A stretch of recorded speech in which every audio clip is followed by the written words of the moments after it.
Title కోసం అన్నా versus చెల్లె, పాత పేరు కొత్త ఎజెండా.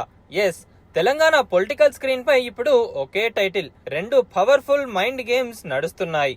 బీఆర్ఎస్ గా పేరు మార్చాక బాడీ లాంగ్వేజ్ మారింది సరే, కానీ పార్టీ గ్రాఫ్ పడిపోవడంతో అసలు అస్తిత్వం దెబ్బతింటుందన్నది కేడర్ వర్షన్. అందుకే ఇప్పుడు కేటీఆర్ మళ్ళీ టీఆర్ఎస్ అనే సెంటిమెంట్ మంత్రాన్ని జపిస్తున్నారు. పేరు మార్పు వల్లే నష్టపోయామని, మళ్ళీ పాత పేరుతో ప్రజల్లోకి వెళ్తేనే పోయిన వైభవం వస్తుందని అన్న కేటీఆర్ లెక్కలు వేస్తుంటే, సరిగ్గా అక్కడే చెల్లె కవిత అసలు సిసలు పొలిటికల్ ట్విస్ట్ ఇచ్చారు. ఆ టైటిల్ ఇప్పుడు ఖాళీగా ఉంది కదా, ఎవరైనా వాడుకోవచ్చు అంటూ ఆమె చేసిన కామెంట్స్ చర్చకు దారి తీస్తోంది. తన పార్టీ పేరు టీఆర్ఎస్ కూడా కావచ్చని ఆమె లీక్ ఇవ్వడం, మరోవైపు తెలంగాణ ప్రజా జాగృతి పేరుతో ఈసీ దగ్గర యుద్ధం చేయడం చూస్తుంటే, తెలంగాణ ఉద్యమ వారసత్వాన్ని, ఆ పాత పేరులోని పవర్ ను తన ఖాతాలో వేసుకోవాలని ఆమె స్కెచ్ వేస్తున్నట్లు కనిపిస్తోంది.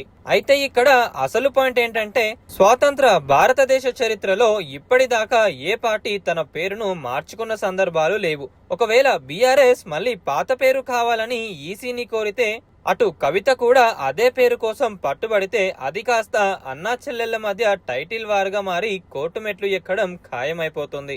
ఒకే ఇంటి నుంచి ఇద్దరు నేతలు ఒకే పేరు కోసం పోటీ పడటం అనేది ఇప్పుడు సోషల్ మీడియాలో ట్రెండింగ్ టాపిక్ అయింది. ఇది కేవలం పేరు కోసం జరుగుతున్న గొడవ కాదు.